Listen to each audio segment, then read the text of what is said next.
Hello everyone, welcome to Spark Up classes. This is Suman Yadav. आज हम पढ़ने जा रहे हैं एनर्जी फ्लो के बारे में, जो कि हमारे इस चैप्टर का लास्ट वीडियो है। इसके बाद एक और चैप्टर बचा है, उसको कंप्लीट करने के बाद फिर हम जेनेटिक्स वाले पार्ट पे आ जाएंगे।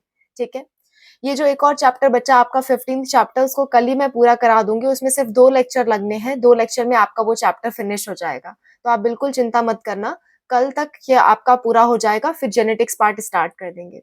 ओके। और जेनेटिक्स के साथ साथ हम प्रीवियस ईयर क्वेश्चंस भी सॉल्व करने की कोशिश करेंगे। अगर मुझे टाइम मिल पाता है तो मैं जरूर करूंगी। आई नो बेटा, मैंने आपको कहा था कि मैं 11 बजे और 3 बजे वीडियोस प्रोवाइड कराऊंगी, पर कुछ कंडीशंस नहीं करने देती हैं बेटा। I am sorry for that. मेरा खुद मन रहता है कि मैं जो कहूँ उसको टाइम से कर पाऊँ, लेकिन प्रॉब्लम हो जाती है कभी कभी। Can't be controlled. हमारा चैनल इस समय बहुत डाउन चल रहा है, जिसकी वजह से मुझे बैकग्राउंड वर्क बहुत ज्यादा करना पड़ रहा है, इसलिए टाइम नहीं मिल पा रहा। ठीक है, आई होप आप समझते होगे। नहीं भी समझते हो तो क्या कर सकते हैं, राइट। चलो स्टार्ट करते हैं हमारा ये वीडियो एनर्जी फ्लो का। ठीक है, energy flow, yes. Energy flow का साधारण सा मतलब है कि एक ऑर्गेनिज्म से दूसरे ऑर्गेनिज्म में एनर्जी धीरे धीरे फ्लो होती जाएगी। इसका कोई डेफिनेशन आपसे नहीं पूछता है, लेकिन 10% एनर्जी लॉ आपसे पूछता है, वो मैं आपको बताऊंगी। ओके। आप अगर ध्यान से सुनते हो मेरी बातें तो आपको डेफिनेशन ऐसे मतलब मुझसे पूछने की या लिखने की जरूरत नहीं पड़ेगी। आप खुद से बना के लिख सकते हो, राइट। आपका समझना मेन कॉन्सेप्ट रहता है, डेफिनेशन कितना रट के जाओगे। ओके, चलो देखो, होता क्या है। सबसे पहले सोलर एनर्जी यानी कि सन से जो एनर्जी आती है, उसको सबसे पहले कौन कैप्चर करेगा? आपका प्रोड्यूसर। प्रोड्यूसर प्रोड्यूसर वो जो क्या करे, आपके खाने को बनाए। प्रोड्यूसर प्रोड्यूसर कौन होते हैं? प्लांट्स होते हैं, हम जानते हैं। प्रोड्यूसर कौन होते हैं? प्लांट्स होते हैं। Just a minute.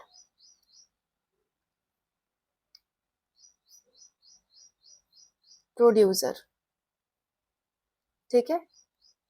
प्रोड्यूसर कौन होते हैं? आपके प्लांट्स होते हैं। ठीक है, प्रोड्यूसर्स कौन से होते हैं? प्लांट्स होते हैं। प्लांट्स होते हैं, राइट। प्रोड्यूसर प्लांट्स होते हैं। ये क्या करते हैं? ये सोलर एनर्जी, जो सन से जो एनर्जी आती है, सोलर एनर्जी, उसको एब्जॉर्ब करके क्या बनाते हैं? अपना खाना बनाते हैं। यानी सोलर एनर्जी को ये क्या कर देते हैं? सोलर एनर्जी को केमिकल एनर्जी में बदल लेते हैं। ठीक है, सोलर एनर्जी को किस में बदल लेते हैं? केमिकल एनर्जी में, via photosynthesis. Chemical energy, right. अब ये प्रोड्यूसर जो है, इन्होंने क्या किया? खाना बनाया। किसकी हेल्प से? सन की हेल्प से। और इनके अंदर क्लोरोफिल है, बहुत सारी चीजें हैं जिसकी हेल्प से इन्होंने फोटोसिंथेसिस करके खाना बनाया। यहीं से शुरुआत होती है, यहीं से शुरुआत होती है हमेशा। ठीक है, इस पे इसको क्या करेगा? कोई एक ऑर्गेनिज्म खाएगा। मान लेते हैं डियर ने खा लिया। डियर ने क्या किया लिया? इसे खा लिया, तो इसे आप क्या कहोगे? प्राइमरी कंज्यूमर कहोगे। डियर को क्या कहोगे? Primary consumer. कंज्यूमर, आप नोट डाउन करो definition. Primary consumer is an organism which feed on producers. Okay, primary consumer क्या करता है? प्रोड्यूसर पे फीड करता है, राइट। सेकंड सेकंड है आपका, मान लो डियर को किसने खा लिया? लायन ने खा लिया। तो लायन क्या कहलाएगा? आपका सेकेंडरी कंज्यूमर कहलाएगा। सेकेंडरी कंज्यूमर कहलाएगा। ठीक है, कंज्यूमर।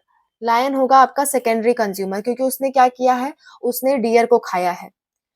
तो कंज्यूमर्स वो होते हैं विच डिपेंड्स डायरेक्टली और इनडायरेक्टली ऑन प्लांट्स। कंज्यूमर की डेफिनेशन आप लिख लो। Consumers are the organism which depend directly और इनडायरेक्टली ऑन द प्लांट। मतलब डियर तो डायरेक्टली डिपेंड है प्लांट्स पे, लेकिन लायन क्या है? इनडायरेक्टली डिपेंड है। क्यों? क्योंकि वो डियर को खा रहा है, और डियर किसको खा रहा है? प्लांट्स को खा रहा है। तो इनडायरेक्टली तो प्लांट पे डिपेंड है ना। अगर प्लांट नहीं होता तो डियर उसे खाता नहीं, और डियर नहीं होता तो लायन किसे खाता? ठीक है, तो लायन इनडायरेक्टली किस पर डिपेंड है? प्लांट्स पर डिपेंड है, right. So producers are the one who synthesize the food with the help of photosynthesis, and consumer are the one who is directly or indirectly dependent on plant. ये दोनों definition हो गई producer और consumer की। Primary consumer वो जो directly plant को खाता हो, सेकेंडरी वो जो इनडायरेक्टली प्लांट को खा रहा है। मतलब प्लांट को नहीं खा रहा है, इनडायरेक्टली प्लांट पे डिपेंड है, राइट। तो प्राइमरी क्या होता है? Directly dependent on plant. Directly depend on plant, depend on plant. Secondary को क्या रखोगे, indirectly depend on plant, depend on plant. इसको आप यूं भी समझ सकते हो कि सेकेंडरी कंज्यूमर वो जो प्राइमरी कंज्यूमर को खाए। अपने हिसाब से आप कोई भी डेफिनेशन बना सकते हो अगर आप समझ रहे हो तो। Depend on plant, right. अब सुनो जरा, ये जो चेन हमने बनाई ना, ये जो चेन बनाई है कि प्रोड्यूसर को खा रहा है प्राइमरी कंज्यूमर, प्राइमरी कंज्यूमर को खा रहा है सेकेंडरी कंज्यूमर, इस चेन को ही हम कहते हैं फूड चेन, फूड चेन। और फूड चेन क्या बताती है, एनर्जी का फ्लो बताती है, एनर्जी फ्लो बताती है। सुनो जरा कैसे एनर्जी फ्लो बता रही है ये, देखो। फूड चेन का मतलब होता है कि एक ऑर्गेनिज्म दूसरे का खाए, दूसरा वाला तीसरे को खाए, ओके। तो इसी को हम कहते हैं फूड चेन, डेफिनेशन आपको लिखी मिल जाएगी। फूड चेन जो है, फूड चेन आपकी क्या है, फूड चेन में प्रोड्यूसर है, प्राइमरी कंज्यूमर है, सेकेंडरी कंज्यूमर है। प्रोड्यूसर क्या कर रहा है, सन से एनर्जी ले रहा है, तो इसके अंदर कुछ एनर्जी है। प्रोड्यूसर की एनर्जी का 10% मिलता है प्राइमरी कंज्यूमर को, प्राइमरी कंज्यूमर की एनर्जी का 10% मिलता है सेकेंडरी कंज्यूमर को। ऐसे ही अगर कोई लायन को खाने वाला होता तो वो क्या हो जाता, टर्शरी कंज्यूमर। अलग अलग फूड चेन में प्राइमरी सेकेंडरी टर्शरी तक हो सकते हैं, राइट। जैसे मान लो अगर मैं ये कहती कि प्लांट्स को कौन खाता, फ्रॉग खाता, सॉरी प्लांट्स को इंसेक्ट खाते, इंसेक्ट को फ्रॉग खाता, फ्रॉग को सांप खा लेता, तो सांप क्या हो जाता, टर्सरी कंज्यूमर हो जाता। ठीक है, तो ऐसे फूड चेन, अलग अलग फूड चेन के लिए अलग अलग टाइप के कंज्यूमर आप कह सकते हो। मैक्सिमम टर्सरी से क्वार्टरनरी हो सकता है, इससे ज्यादा नहीं होगा, ओके। 4 ट्रॉपिक लेवल से ज्यादा ट्रॉपिक लेवल नहीं बनते हैं, क्योंकि उसके बाद एनर्जी फ्लो होने के लिए बचता कुछ नहीं है। सोचो जरा, प्लांट का 10% डियर के पास जा रहा है, डियर का भी 10% लायन के पास जा रहा है, लायन का भी अगर 10% ट्रांसफर करना हो तो सोचो कितना कम हो जाएगा। तो इसीलिए 3 से 4 ट्रॉपिक लेवल होते हैं, इससे ज्यादा नहीं होते हैं। अब मैम ट्रॉपिक लेवल क्या है, सुनो। हर एक लेवल को, यहाँ जो प्रोड्यूसर देख रहे हो, कंज्यूमर देख रहे हो, सेकेंडरी कंज्यूमर देख रहे हो, ये सब क्या है, ट्रॉपिक लेवल है। ट्रॉपिक लेवल का डेफिनेशन मैं आपके लिए लिख देती हूँ, यहाँ पे जगह नहीं है, आपको स्क्रीन पे लिखा मिल जाएगा। कहो तो मैं लिख ही देती हूँ, मैं जगह फाइंड आउट करती हूँ। Trophic level are various, you know, एक मिनट मुझे जगह बना दें तो पहले, मेरा इरेजर भी गलती से मैंने छोटा कर दिया। मैं लिख देती हूँ यहाँ पे, various steps in a food chain are known as trophic level, okay. लिख देती हूँ, various steps in a food chain is known as trophic level. जैसे पहला स्टेप क्या है, कंज्यूमर, सॉरी पहला स्टेप है प्रोड्यूसर, फिर है कंज्यूमर, प्राइमरी कंज्यूमर, फिर है सेकेंडरी कंज्यूमर। तो ये क्या है, स्टेप है आपके फूड चेन के। तो ये पूरे स्टेप को आप क्या कह दोगे, एक एक स्टेप को trophic level. So steps of food chain is known as trophic level, right. और आपके उसमें प्रोड्यूसर है, कंज्यूमर है, जिसकी डेफिनेशन मैं बता चुकी हूँ। और एनर्जी फ्लो यही है, 10% एनर्जी लॉ यही है कि प्रोड्यूसर से प्राइमरी कंज्यूमर में 10% एनर्जी जाती है, प्राइमरी कंज्यूमर से सेकेंडरी कंज्यूमर में भी उसकी 10% जाती है, ऐसे ऐसे करके 10% ट्रांसफर होती रहती है। ठीक है, इसी को 10% एनर्जी लॉ भी कहते हैं। आप इसको बना के बता सकते हो। अब मैं इसे इरेज कर रही हूँ और मैं आपको पिरामिड्स बनाना धीरे धीरे बताऊंगी, लेकिन एक बात जान लो, फूड चेन दो तरह की होती है। टाइप्स ऑफ फूड चेन की अगर मैं बात करूं तो वो दो तरह की होती है फूड चेन। एक होती है जीएफसी, दूसरी होती है डीएफसी। इसका मतलब grazing food chain, grazing food chain मतलब the food chain which starts with producer, okay. The food chain, the food chain which starts with which starts with it starts with producer doing photosynthesis,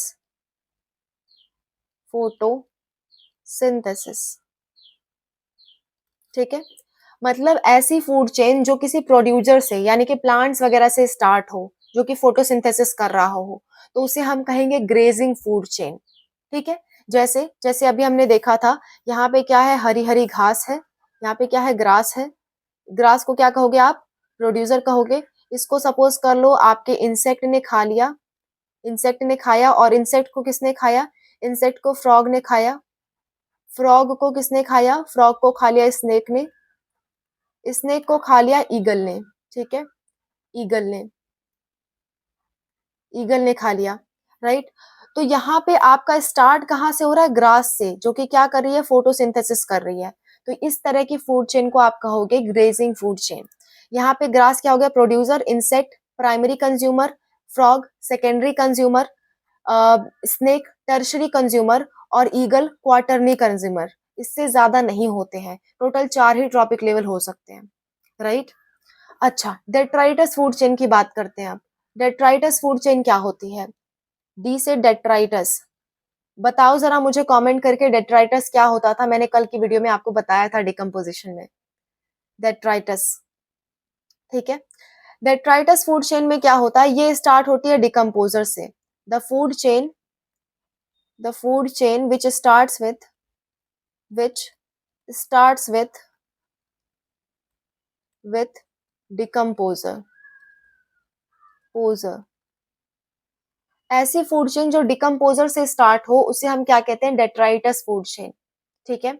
example के तौर पे मैं आपको लिख के बताती हूँ। आपसे ये सवाल पूछता है कि डेट्राइटस फूड चेन क्या है, ग्रेसिंग फूड चेन क्या है, तो आप इसे ध्यान रखना। मैं इस चीज को इरेज करके डेट्राइटस फूड चेन का भी एग्जाम्पल बता देती हूँ। देखो, डीएफसी, डेट्राइटस मतलब मैं आपको अब बता दे रही हूँ। डेट्राइटस मतलब होता है कोई भी ऐसा पार्ट जो मर गया है, प्लांट का या एनिमल का। जैसे पत्ती, पत्ती क्या हुआ है? अब डेड पार्ट है प्लांट की, क्योंकि पत्ती प्लांट से अटैच नहीं है, वो जमीन पे गिर गई है, तो ये क्या हो जाएगी? डेट्राइटस हो जाएगी। या कोई ऑर्गेनिज्म मर गया है तो उसे आप क्या कहोगे? डेट्राइटस कहोगे।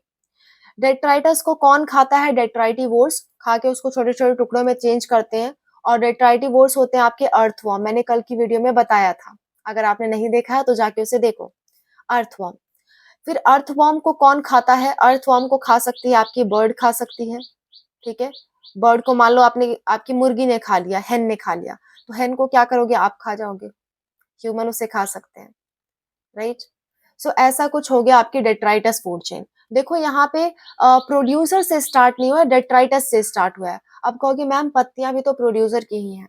बेटा जिंदा नहीं है ना, अभी फोटोसिंथेसिस नहीं कर रही ना, तो इसको आप डेट्राइटस मानोगे, इसको आप प्रोड्यूसर नहीं मानोगे। जब तक वो जिंदा नहीं है तब तक आप उसे प्रोड्यूसर नहीं मानोगे, आप उसे डेट्राइटस ही मानोगे, ठीक है। तो ये हो गई आपकी DFC, detritus food chain. I hope आपको समझ में आया। Just a minute. Okay fine. तो आई होप आपको डेट्राइटस और ग्रेजिंग फूड चेन समझ में आ गई है। ये 2 तरह की फूड चेन होती है। यहाँ पे आपका एनर्जी फ्लो वाला टॉपिक खत्म होता है। एक छोटा सा पार्ट बच गया, वो मैं बता देती हूँ। एक होता है पीएआर। पीएआर का क्या मतलब है मैम? पीएआर का मतलब होता है photosynthetic, photosynthetically photosynthetically active radiation, active radiation. अब इसका क्या मतलब हुआ समझते हैं। ऐसी रेडिएशन, सन से आने वाली ऐसी किरणें जो क्या हो? फोटोसिंथेसिस करवा सके, उनको आप कहोगे फोटोसिंथेटिकली एक्टिव रेडिएशन। वो होती है 2 to 10%। यानी कि जितना भी सोलर एनर्जी आपके धरती पे आई, जितना भी सन एनर्जी निकालता है, वो उसमें से कुछ ही परसेंट आपकी धरती पे आ पाती है। और उसमें से भी 2 to 10% ही ऐसी होती है जिससे प्लांट क्या कर सकते हैं? फोटोसिंथेसिस। यानी जितना सूर्य से रोशनी आ रही है वो पूरी की पूरी फोटोसिंथेसिस के लायक नहीं होती है। उसमें से सिर्फ 2 to 10% ऐसी होती है जिससे आपकी फोटोसिंथेसिस हो सके। उस रेडिएशन को हम कहते हैं photosynthetically active radiation. The radiation which is capable to do the photosynthesis, which is involved in doing the photosynthesis, that is your photosynthetically active radiation. Okay? तो ये होती है 2 से 10%। ये बात आपको छोटी सी याद रखनी है, राइट। इसके बाद हम देखने वाले हैं एनर्जी पिरामिड्स के बारे में। मैं इस पूरे को इरेज कर देती हूँ। अब हम देखने वाले हैं एनर्जी पिरामिड्स के बारे में, राइट। Energy pyramids. अब ये क्या होते हैं मैम? एनर्जी पिरामिड्स, कोई भी पिरामिड्स आप देख सकते हो। मैं अलग अलग पिरामिड पढ़ाऊंगी, अभी पिरामिड्स हेडिंग डालते हैं। पिरामिड्स मतलब जो भी आपकी फूड चेन है ना, उसको ऐसे पिरामिड के फॉर्म में, आपने यूरोप का पिरामिड देखा होगा, मतलब फोटो में तो देखा होगा ना, ऐसे करके कुछ पिरामिड बने होते हैं, ऐसे करके कुछ पिरामिड होते हैं। तो ऐसा ही हम क्या करते हैं, हम अलग अलग पिरामिड बनाते हैं इकोसिस्टम का। जैसे देखो, अगर मैं कहूँ एनर्जी पिरामिड की बात करूँ, एनर्जी पिरामिड, तो हम क्या कर सकते हैं? सबसे ज्यादा एनर्जी किसके पास होती है? प्रोड्यूसर के पास। प्रोड्यूसर का 10% कहाँ जाता है? प्राइमरी कंज्यूमर के पास। 1 डिग्री मतलब प्राइमरी कंज्यूमर। फिर उसके बाद किसके पास जाता है? सेकेंडरी कंज्यूमर के पास। फिर उसके बाद किसके पास जाता है? टर्शियरी कंज्यूमर के पास। तो ऐसे पिरामिड को हम कहते हैं अपराइट पिरामिड। कैसा पिरामिड है? अपराइट, यानी कि सीधे ऐसे ऊपर की तरफ है, सीधे अपराइट पिरामिड। ओके, तो आपको क्या दिख रहा है? प्रोड्यूसर क्या कर रहा है? प्रोड्यूसर का 10% जाता है कंज्यूमर के पास, क्या? एनर्जी। और प्राइमरी कंज्यूमर का 10% जाता है सेकेंडरी कंज्यूमर के पास, उसका भी 10% जाता है आपके टर्सरी कंज्यूमर के पास। ठीक है, ये होती है एनर्जी पिरामिड। ऐसे पिरामिड क्या है? अपराइट है। प्लीज रिमेंबर, एनर्जी पिरामिड हमेशा अपराइट होता है। ओके, नेक्स्ट पिरामिड की बात अगर मैं करूं, ये पूरा मैं मिटा रही हूँ और नेक्स्ट पिरामिड की बात करूंगी। नेक्स्ट पिरामिड होगा आपका biomass pyramid. Terrestrial biomass pyramid देखते हैं पहले। टेरेस्ट्रियल, टेरेस्ट्रियल, टेरेस्ट्रियल मतलब जमीन का। Biomass pyramid. Okay, just a minute. Terrestrial biomass pyramid, ठीक है। ये क्या होता है? ये भी अपराइट होता है, अपराइट होता है। यानी कि ये भी आपको कुछ ऐसा नजर आएगा। सबसे नीचे क्या होंगे? प्रोड्यूसर। बायोमास का मतलब कि प्रोड्यूसर के अंदर सबसे ज्यादा मास है, सबसे ज्यादा भारी प्रोड्यूसर होते हैं। अगर सारे धरती के आप प्लांट्स देख लो तो प्लांट्स का मास या वेट कहीं ज्यादा है एनिमल्स के मास से। धरती की बात करूं, पानी के अंदर की बात नहीं कर रही हूँ। पानी के अंदर तो वेल वगैरह है। अगर आप सारे प्लांट्स को देखो और उनका बायोमास कैलकुलेट करो और सारे ऑर्गेनिज्म का करो तो सबसे ज्यादा किसका आएगा? प्लांट्स का, प्रोड्यूसर का आएगा। ठीक है, उससे कम आएगा आपके प्राइमरी कंज्यूमर्स का, उसके बाद आएगा आपके सेकेंडरी कंज्यूमर्स का, फिर सबसे कम संख्या में और मास में होंगे आपके टर्शरी कंज्यूमर्स। ये आपका बायोमास और नंबर पिरामिड दोनों ऐसा ही होता है। नंबर पिरामिड, नंबर पिरामिड भी ऐसा ही होता है। यानी कि सबसे ज्यादा संख्या प्रोड्यूसर्स की होगी, उससे कम प्राइमरी कंज्यूमर, उससे कम सेकेंडरी कंज्यूमर, उससे कम टर्शरी कंज्यूमर। संख्या में बात करें, नंबर्स में बात करें तब भी प्रोड्यूसर ज्यादा है, बायोमास में बात करें तब भी प्रोड्यूसर ज्यादा है। लेकिन अगर मैं बात करती हूँ एक्वाटिक इकोसिस्टम की, यानी पानी के अंदर, तो सोचो जरा, पानी के अंदर प्लांट ज्यादा है क्या? ना, पानी के अंदर प्लांट ज्यादा नहीं है। ओके, तो देखते हैं इस बात को, डिलीट करती हूँ मैं इसे और देखते हैं जरा। पानी के अंदर प्लांट ज्यादा नहीं है तो क्या उसका बायोमास ज्यादा होगा? बायोमास पिरामिड इन एक्वाटिक सिस्टम, इन एक्वाटिक सिस्टम। ठीक है, सुनो जरा, अगर मैं बात करूं पानी के अंदर, किसी पानी के अंदर प्लांट ज्यादा होते हैं? नहीं, होते भी हैं तो बहुत छोटे छोटे होते हैं और बहुत बड़े बड़े प्लांट्स नहीं होते हैं पानी के अंदर, राइट। उसमें देखो, एक पानी के अंदर पाए जाते हैं प्लैंकटन। क्या होते हैं? प्लैंकटन। प्लैंकटन क्या कर सकते हैं? फोटोसिंथेसिस कर सकते हैं, फोटोसिंथेसिस कर सकते हैं, फोटोसिंथेसिस कर सकते हैं। ठीक है, तो प्लैंकटन कहाँ होते हैं? पानी के अंदर होते हैं, लेकिन उनका वेट अगर नापा जाए तो बहुत कम आएगा। किसके कंपेयर में? मछलियों के कंपैरिजन में। तो ये क्या है? फाइटोप्लैंक्टन्स हैं। फाइटो, फाइटो मतलब प्लांट्स वाले, प्लैंकटन यानी जो फोटोसिंथेसिस कर सकते हैं। प्लैंकटन, यही चीज मैंने लिखी है, ठीक है, प्लैंकटन वाली। उसके बाद होंगे आपके फिशेस, छोटी छोटी मछलियां, स्मॉल फिश। स्मॉल फिश का वेट कम होगा और सबसे ज्यादा वेट होगा आपके बिग फिशेस का। बिग फिशेस का वेट क्या होगा? बहुत ही ज्यादा होगा, बहुत ही ज्यादा होगा। यानी अगर बायोमास का पिरामिड देखो तो यहाँ पे तो बेटा उल्टा दिख रहा है, उल्टा दिख रहा है, तो इसको आप कहोगे inverted pyramid of biomass, inverted pyramid. तो एक बात मेरी ध्यान रखना, एनर्जी पिरामिड हमेशा अपराइट होता है, नंबर पिरामिड भी अपराइट होता है, लेकिन बायोमास का पिरामिड टेरेस्ट्रियल इकोसिस्टम के लिए अपराइट रहेगा, लेकिन एक्वाटिक में क्या हो जाएगा? इन्वर्टेड। सिर्फ एक आपको इन्वर्टेड याद रखना है, biomass pyramid of aquatic ecosystem. Biomass pyramid of aquatic ecosystem हमेशा हमेशा उल्टा होगा। ठीक है, इतनी सी बात आपको याद रखनी है। और एक छोटा सा और डेफिनेशन आता है आपका, स्टैंडिंग क्रॉप क्या होती है, ये भी मैं आपको बता देती हूँ, उसके बाद आपके चैप्टर खत्म है। What are standing crop? Okay, तो स्टैंडिंग क्रॉप मतलब होता है biomass present in any particular area is standing crop, specially biomass of plants हम कहते हैं, biomass of plants present in any particular area is standing crop. ठीक है, ये बायोमास आप वेट के आधार पे भी बता सकते हो, नंबर के आधार पे भी बता सकते हो। जितने ज्यादा प्लांट होंगे उतना ज्यादा बायोमास होगा, जितने ज्यादा नंबर होंगे उतना ज्यादा बायोमास होगा। ठीक है, या बायोमास वेट ही तौल लो तब भी ज्यादा होगा। तो स्टैंडिंग क्रॉप का एक छोटी सी डेफिनेशन होती है, कभी कभी स्टैंडिंग क्रॉप क्या है ये आपसे पूछ लेता है। मैं एक बार सेशन को समराइज कर देती हूँ, क्योंकि आज का सेशन थोड़ा सा घचपच टाइप का था, मुझे ऐसा फील हुआ।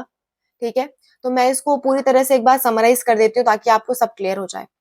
देखो, फूड चेन जो होती है, फूड चेन का मतलब एक से एनर्जी किस में होगी, दूसरे दूसरे में ट्रांसफर होगी। ठीक है, फूड चेन की हर एक स्टेप को कहते हैं ट्रॉपिक लेवल। फूड चेन में पहला स्टेप होता है प्रोड्यूसर, अगर पहला स्टेप प्रोड्यूसर है तो वो क्या होगी, ग्रेजिंग फूड चेन। अगर पहला स्टेप डिकम्पोजर है तो वो होगी डेट्राइटस फूड चेन। ठीक है, फूड चेन आपकी नॉर्मली प्रोड्यूसर से स्टार्ट हुई है, फिर आता है प्राइमरी कंज्यूमर जो डायरेक्टली डिपेंडेंट है प्रोड्यूसर पे, फिर आता है सेकेंडरी कंज्यूमर जो इनडायरेक्टली डिपेंडेंट है प्रोड्यूसर पे, फिर आते हैं टर्सरी वाले, ऐसे ऐसे करके आते जाते हैं जो एक दूसरे पे, मतलब ऐसा कह सकते हो आप, सेकेंडरी वाला प्राइमरी को खाएगा, प्राइमरी वाला प्रोड्यूसर को खाएगा, ऐसा करके बोल सकते हो आप। ओके, और मैंने आपको बताया पिरामिड्स के बारे में। पिरामिड आपके बेसिकली नंबर के बेस पे होते हैं, बायोमास के बेस पे होते हैं और एनर्जी के बेस पे होते हैं। एनर्जी का हमेशा अपराइट रहेगा, प्रोड्यूसर से कंज्यूमर की तरफ हमेशा घटता जाएगा, 10% एनर्जी लॉ होती है फॉलो हमेशा। ठीक है, फिर मैंने बताया आपको नंबर पिरामिड। नंबर पिरामिड जब संख्या ज्यादा होगी, प्रोड्यूसर की नॉर्मली संख्या ज्यादा होती है हमेशा, तो उसका पिरामिड कैसा आता है, अपराइट। लेकिन अगर बायोमास की पिरामिड की बात करूं, तो बायोमास मतलब होता है वेट, वजन। सोचो जरा, जो प्लांट्स पानी के अंदर है, क्या वो बहुत ज्यादा है, नहीं, तो क्या उनका वजन बहुत ज्यादा होगा, नहीं, वजन ज्यादा नहीं होगा, तो क्या होगा, तो उनका जो पिरामिड बनेगा वो नीचे का लेवल छोटा बनेगा, जैसे मैंने अभी बताया था। उससे ज्यादा बनेगा छोटी मछलियों का और सबसे ज्यादा बड़े बनेगा बड़ी मछलियों का। तो इसीलिए एक्वाटिक इकोसिस्टम में बायोमास का पिरामिड उल्टा हो जाता है। बस एक छोटा सा एक्सेप्शन है, याद रखना, अदरवाइज कह देना pyramids are always upright except biomass pyramids of aquatic ecosystem. इतने से आपका काम बन जाएगा, राइट। तो बस इतनी सी बातें हैं, आप इसको याद रखना। इस वाले लेक्चर में आपको फूड चेन और फूड चेन के टाइप्स और पिरामिड के टाइप्स ये आपको ध्यान रखने हैं, दैट्स इट। और स्टैंडिंग क्रॉप की छोटी सी डेफिनेशन। यहाँ पे आपका ये चैप्टर पूरी तरह से फिनिश होता है। नेक्स्ट चैप्टर हम पढ़ने जा रहे हैं 15th चैप्टर बायोडाइवर्सिटी के बारे में। वो भी हमारा 2 लेक्चर में खत्म हो जाएगा, तो उसके लिए चिंता बिल्कुल मत करना। Okay, so wish you all the best, मिलते हैं नेक्स्ट वीडियो में।